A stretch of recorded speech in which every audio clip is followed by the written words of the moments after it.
Pemirsa, terima kasih Anda masih bersama kami di Prime Market Highlights. Pemirsa, Nvidia akan kembali menjual chip AI H20 ke China setelah mendapatkan lampu hijau dari pemerintah Amerika Serikat. Pengiriman sempat tertunda akibat tensi dagang antara Beijing dan Washington. Nvidia akan kembali menjual chip AI H20 ke China setelah dapat lampu hijau dari pemerintah Amerika Serikat. Perusahaan menyampaikan hal ini dalam pernyataan resmi di situsnya. Pengiriman chip H20 sebelumnya terhenti sejak April 2025. Chip H20 dirancang khusus agar sesuai dengan aturan ekspor Amerika Serikat yang ketat ke China. Pemerintah Amerika Serikat masih melarang ekspor chip AI canggih lainnya karena alasan keamanan nasional. Nvidia berharap bisa segera memulai pengiriman setelah lisensi resmi terbit. Adapun CEO Nvidia Jensen Huang saat ini tengah berada di Beijing untuk menghadiri konferensi bisnis tingkat tinggi. Chip buatan Nvidia jadi komponen vital dalam pengembangan teknologi AI global. Amerika Serikat dan China baru-baru ini sepakat menurunkan tensi perang dagang. Berbagai sumber, IDX Channel. Perusahaan luar angkasa milik Elon Musk, SpaceX, dilaporkan telah menginvestasikan $2 miliar Amerika ke startup kecerdasan buatan miliknya yakni xAI. Menurut laporan Wall Street Journal, angka ini sebagai bagian dari putaran pendanaan ekuitas senilai total $5 miliar Amerika.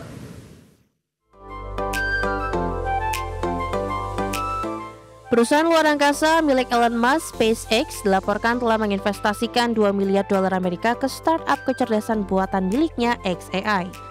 Menurut laporan Wall Street Journal pada 12 Juli, angka ini sebagai bagian dari putaran pendanaan ekuitas senilai total $5 miliar Amerika. Investasi besar dari SpaceX terjadi tak lama setelah xAI resmi bergabung dengan X. Penggabungan ini memberi valuasi gabungan sebesar $113 miliar Amerika, menjadikan xAI salah satu pemain terkuat di arena AI global yang tengah berkembang pesat. Chatbot andalan xAI, Grok, kini sudah digunakan untuk mendukung layanan pelanggan Starlink dan direncanakan akan diintegrasikan ke dalam robot humanoid Optimus milik Tesla di masa mendatang. Ini mencerminkan strategi Musk untuk menyinergikan AI ke dalam seluruh ekosistem bisnisnya. Meskipun Grok sempat menuai kontroversi karena beberapa responnya yang dianggap tidak pantas, Musk tetap yakin dengan potensi sistem AI besutannya, bahkan menyebut Grok sebagai AI paling cerdas di dunia. Berbagai sumber, IDX Channel. Pemirsa, Meta Platform Inc. dikabarkan telah menyelesaikan perjanjian akuisisi terhadap Play AI, perusahaan startup asal California yang dikenal dengan teknologi voice cloning berbasis AI. Langkah ini menandai babak baru dalam strategi Meta untuk memperkuat lini produk AI mereka. Meta Platform Inc. dikabarkan telah menyelesaikan perjanjian akuisisi terhadap Play AI, perusahaan startup asal California yang dikenal dengan teknologi voice cloning berbasis AI.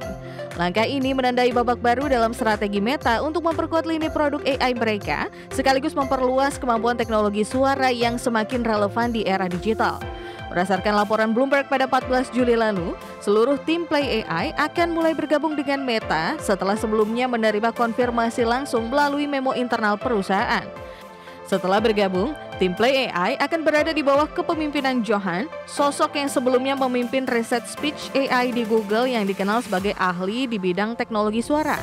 Penempatan ini dinilai strategis karena dirinya juga baru saja direkrut Meta dari startup voice AI lain, sehingga diharapkan mampu mempercepat integrasi dan inovasi di bidang AI voice.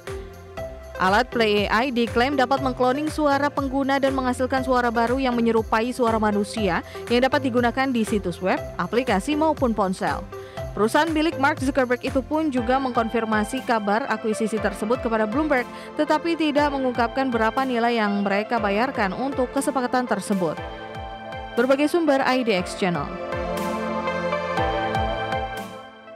Pemirsa, CEO Meta Platforms Mark Zuckerberg pada 14 Juli mengumumkan bahwa perusahaannya akan menginvestasikan ratusan miliar dolar untuk membangun beberapa pusat data AI raksasa demi mencapai super intelijen. Ya, langkah ini menegaskan tekad Meta untuk menjadi yang terdepan dalam perlombaan AI.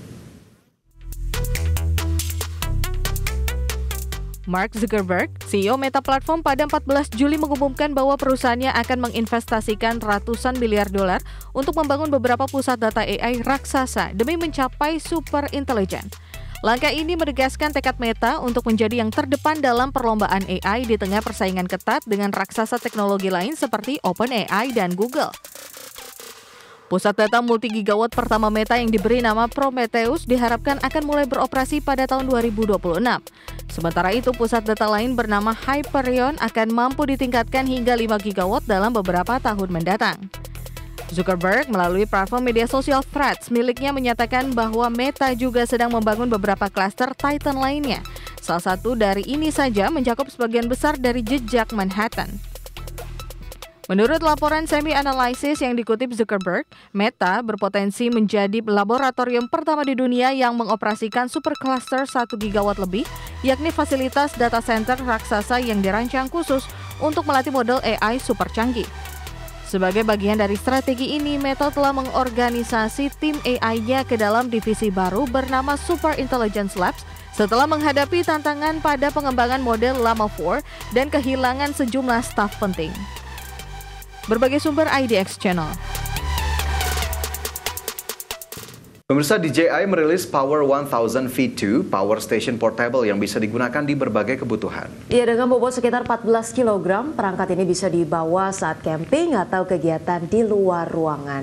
DJI Power 1000 V2 ini memiliki kapasitas 1024 watt-hour yang menawarkan output hingga 2600 watt secara stabil.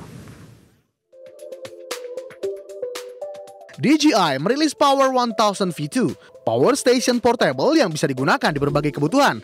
Dengan bobot sekitar 14 kg, perangkat ini bisa dibawa saat camping atau kegiatan di luar ruangan.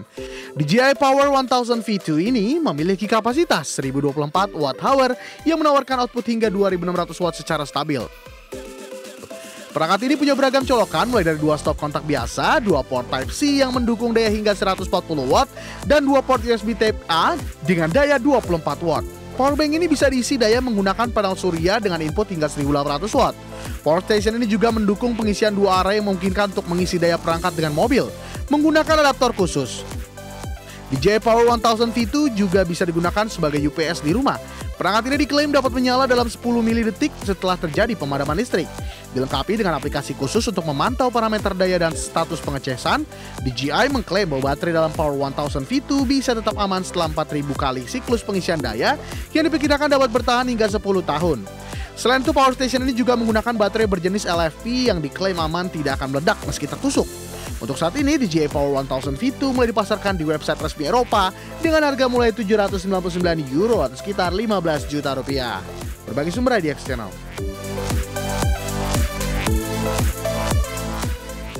Pemirsa, puluhan produsen es krim di Amerika Serikat akan menghapus pewarna makanan buatan dari produknya hingga 2028. Langkah ini menyusul dorongan pemerintah untuk membersihkan rantai pasokan pangan dari zat aditif sintetis. Puluhan produsen es krim di Amerika Serikat akan menghapus pewarna makanan buatan dari produknya hingga 2028, di mana sebanyak 40 produsen es krim besar di Amerika Serikat akan menarik pewarna sintetis seperti Red 40, Yellow 6, dan Blue One dari produk mereka. Mereka mewakili lebih dari 90% penjualan es krim nasional. Rencana ini diumumkan bersama Asosiasi Industri Susu dan pejabat pemerintah di USDA. Langkah ini mendukung seruan Menteri Kesehatan Robert F. Kennedy Jr. untuk membersihkan makanan dari zat aditif buatan. Sebelumnya, raksasa makanan seperti Kraft Heinz dan Nestle USA juga telah lebih dulu mengumumkan rencana serupa. Pemerintah juga mendorong pelarangan soda di program bantuan pangan.